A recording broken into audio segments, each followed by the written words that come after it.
We are now ready, ladies and gentlemen, for the last chapter in this case we have been hearing for the last couple of days.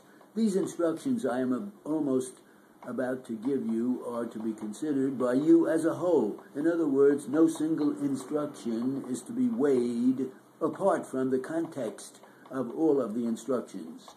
In civil cases such as this, the affirmative of the issue must be proven.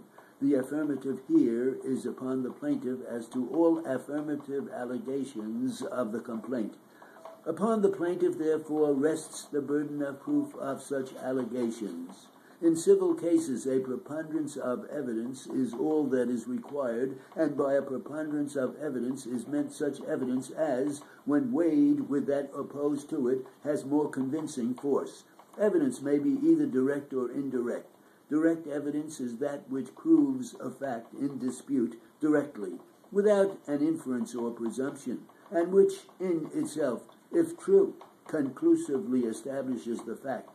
Indirect evidence is that which tends to establish a fact in dispute by proving another fact which, though true, does not of itself conclusively establish the fact in issue, but which affords an inference or presumption of its existence. Indirect evidence is of two kinds, namely presumptions and inferences. A presumption is a deduction, which the law expressly directs to be made from particular facts. Such, for example, as the presumption that a witness speaks the truth, to which I shall refer a moment later. Unless declared by law to be conclusive, a presumption may be controverted by other evidence, direct or indirect, but unless so controverted, the jury is bound to decide in accordance with the presumption. An inference is a deduction, which the reason of the jury draws from the facts proved.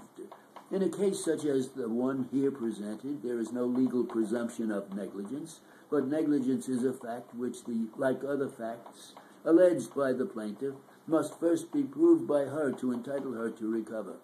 Therefore, I instruct you that neither the mere happening of the accident involved, nor the filing of the complaint, nor the fact that injuries have been sustained by the plaintiff because of an accident raises any presumption of negligence.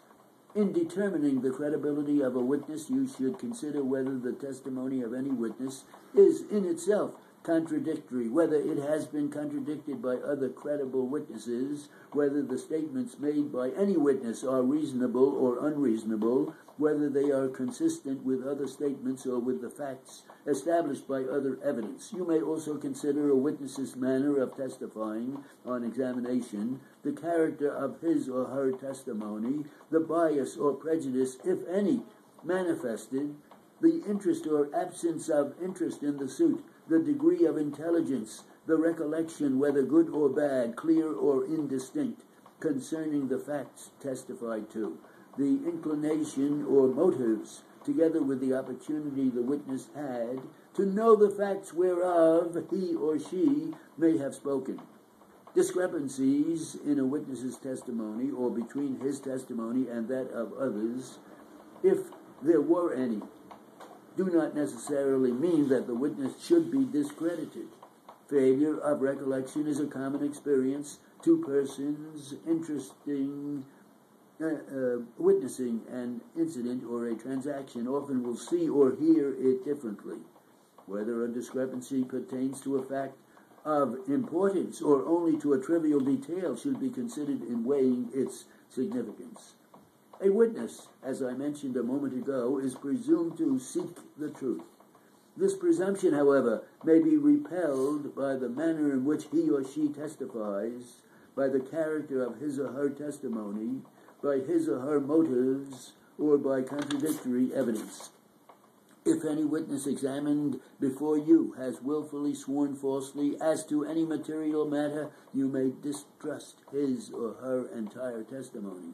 That is, being convinced that a witness has stated what is true, not as the result of a mistake or inadvertence, but willfully and with a design to deceive, you should treat all of such witnesses' testimony with distrust and suspicion, and you may reject it all unless you shall be convinced that the witness in other particulars has testified to the truth. A physician may be permitted, as was done in this case, to testify concerning statements made to him by a patient in connection with his effort to learn the patient's history and condition for the purpose of diagnosis and treatment.